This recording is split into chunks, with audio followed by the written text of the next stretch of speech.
Hello नमस्कार श्री स्वामी समर्थ. कसे आहात तुम्ही सर्व? आशा व्यक्त करते छानच असाल. तर आज आहे आपला श्रावणातले शेवटचा सोमवार आणि आज पण माझा शेवटचा रुद्राभिषेक आहे. त्याच्यासाठीच आज अशी तयार झालेली आहे आणि आता पूजेला मी सुरुवात करणार आहे. चला तर मग आजच्या व्हिडिओला सुरुवात करूया. आज पहिल्यांदाच फ्रंट कॅमेरासमोर उभं राहून म्हणजेच पहिल्यांदाच असं शूट केलं मी. पहिल्यांदाच इंट्रोडक्शन असा शूट केलेला आहे. थोडी इम्प्रूव्हमेंट होत आहे कारण की सुरुवातीला लवकर काही असं कॅमेरासमोर बोलता येत नव्हतं. म्हटलं चला तर आज असा प्रयोग करून बघूया. तर म्हणूनच आज पहिल्यांदाच असा व्हिडिओ शूट केला. तर आज आहे श्रावणातले शेवटचा सोमवार आणि आपला शेवटचा रुद्राभिषेक आहे. आणि या श्रावणात चारही रुद्राभिषेक छान असे निर्विघ्न पार पडले. भगवान महादेवांची कृपा तुमच्यावर माझ्यावर अशीच राहू दे, अशाच महादेवाच्या चरणी मी प्रार्थना करते आणि आज अभिषेकाला सुरुवात करते. तर अभिषेकाची सुरुवात ही सर्वप्रथम मी गणपतीच्या अभिषेकानेच करते. गणपतीचा अभिषेक हा मी म्हणजे पंचामृताने, दुधाने आणि पाण्याशी करत असते. तर इथेच मी पहिल्यांदा गणपतीचा अभिषेक करून घेते. त्याच्यानंतर रुद्र यंत्राचा अभिषेक आणि श्रावणातल्या दुसऱ्या सोमवारीच मी त्रिशूलाची स्थापना केलेली आहे. मग इथे त्रिशूलालाही अभिषेक करून घेते. मग हे तिन्ही अभिषेक झाल्यानंतर महादेवांचा अभिषेक करून घेते. महादेवांचा अभिषेक करून शिवलिंग मी स्वच्छ करून घेते आणि मग आपल्या रुद्र अध्यायाच्या पठणाला सुरुवात करते, म्हणजेच रुद्राभिषेकाला सुरुवात करत असते. तर याच्यापूर्वी जो मी पहिला व्हिडिओ टाकलेला आहे श्रावणातल्या रुद्राभिषेकाचा, त्या व्हिडिओमध्ये मी इन डिटेल माहिती दिलेली आहे की रुद्र अभिषेक का करावा, त्याचं महत्त्व काय, तसेच रुद्र अभिषेक करत असताना कोणतं वाचन करावं, कोणते मंत्र म्हणावेत, याची पूर्ण माहिती मी त्या व्हिडिओमध्ये दिलेली आहे. इथे पुनरावृत्ती मी टाळत आहे. तर तुम्ही जर तो व्हिडिओ पाहिला नसेल तर नक्कीच चॅनलला व्हिजिट करून रुद्राभिषेकाचा तो इन डिटेल व्हिडिओ नक्की पहा. बघता बघता श्रावण महिन्यातील शेवटचा सोमवार आला. कळलंच नाही श्रावण कधी सुरू झाला आणि कधी संपत आला. आताच 4 दिवसात श्रावण संपणारही आहे. तर कारण की श्रावणात आपल्या एवढ्या पूजा असतात, एवढे सण असतात, एवढे व्रतवैकल्य असतात की श्रावण महिना जाणवतच नाही कधी सुरू होतो आणि कधी संपतो.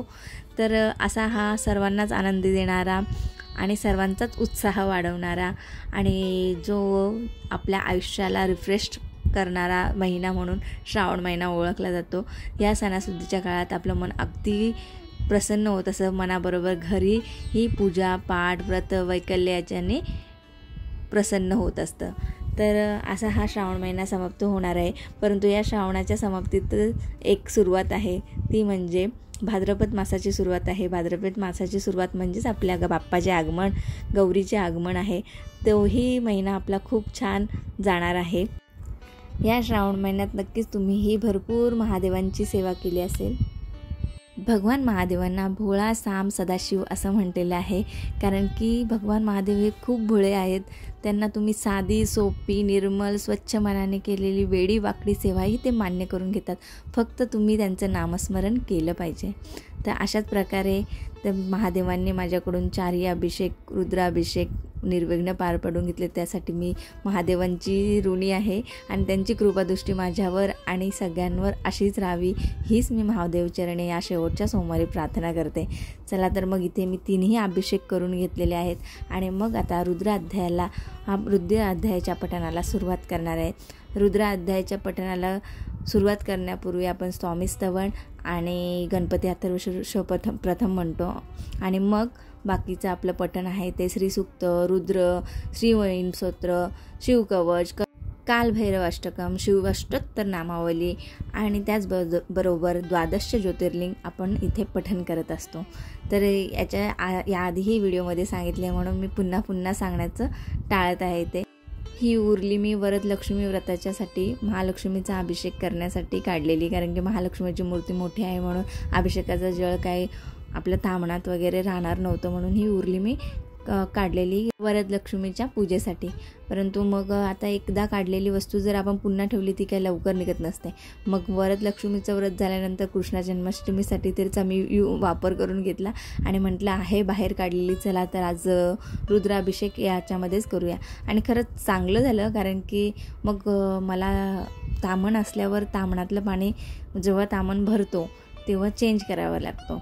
पण ही उरली असल्या कारणाने पूर्ण अध्याय होईपर्यंत उरलीत म्हणजे जागा होती पाण्यासाठी आणि मग छानच उपयोग झाला. मला तर खूप मस्त वाटलं. तुम्हाला कसं वाटलं नक्की सांगा.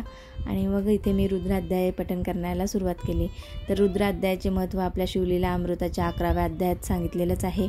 अजूनही श्रावण संपायला 3 दिवस बाकी आहेत. जर तुमच्या हातातून रुद्राभिषेक झाला नसेल तर रुद्राभिषेकाचेच महत्त्व शिवलीला अमृत ग्रंथाच्या 11व्या अध्यायाला दिलेले आहे. जर तुम्हाला रुद्राभिषेक करायला जमलं नसेल तर या 2-3 दिवसात नक्की शिवलीला अमृताचा 11वा अध्याय वाचा. तुम्हाला रुद्राभिषेक केल्याचं पुण्य प्राप्त होईल. तर अशा प्रकारे इथे मी रुद्राभिषेक करून झाल्यानंतर पुन्हा शिवलिंग स्वच्छ करून घेतलं आणि रुद्राचं पठण झाल्यानंतर शिव अष्टोत्तर नामावली मी शेवटी म्हणत असते, कारण की सगळं जल बाहेर काढून घेते. त्याच्यानंतर पुन्हा शिवलिंग स्वच्छ करून घेते, चंदन लावते आणि इथे भस्माचा त्रिपुंड लावायला घेतले. जानवं अर्पण करायचं, कापसाचं वस्त्र अर्पण करून घेतलं. आणि आज नेमकंच मला धोत्र्याचं फूल आणि बेल फळ काय मिळालंच नव्हतं, कारण की मी बाजारातच गेले नव्हते. आहोंनी जे आणलं होतं त्याच सामानात रुद्राभिषेक केला. परंतु आपल्याकडे एखादी सामग्री नसेल तर सेवा करायचे थांबवायचे नाही. आपली ही निस्वार्थ सेवा आणि आपल्याला मनापासून केलेली सेवा ही ईश्वरापर्यंत लवकर पोचते. आणि जर आपलं मन स्वच्छ असेल तर कशीही सेवा करा, परमेश्वर ती गोड मानून घेत असतो. म्हणूनच इथे मी मग ज्या आहे त्या साहित्यात अभिषेक करून घेतला. धोत्र्याचं फळ आणि फूल आणि बेलाचं फळ नव्हतं तर महादेवांची क्षमा मागून पुढच्या पूजेला मी सुरुवात केली.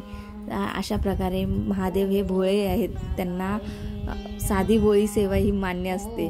म्हणूनच मी घेते. मग मी असा अभिषेक करून घेतल्यानंतर शिवाष्टोत्तर नामावली म्हणण्यास सुरुवात केली.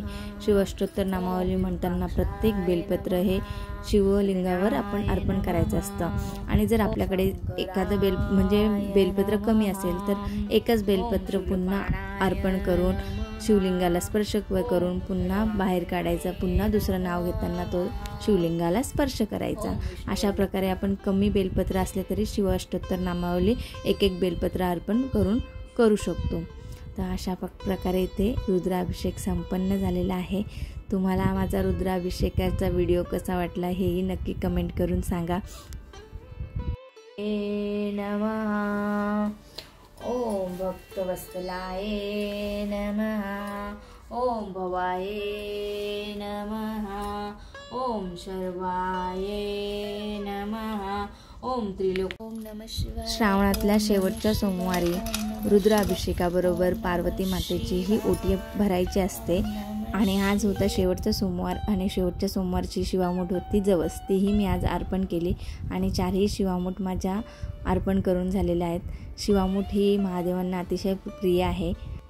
प्रत्येक स्त्रीने श्रावणात 4ही शिवामूठ भगवान महादेवांना नक्की अर्पण कराव्या. भगवान महादेवांची कृपादृष्टी आपल्यावर सदैव राहते. चला तर मग याच नोटवर आजचा व्हिडिओ इथेच संपवते. व्हिडिओ जर आवडला असेल तर नक्की लाईक, शेअर आणि सबस्क्राईब करायला मात्र विसरायचं नाही. पुन्हा भेटू अशा आणखी एका नवीन व्हिडिओमध्ये. तोपर्यंत सर्वांना श्री स्वामी समर्थ.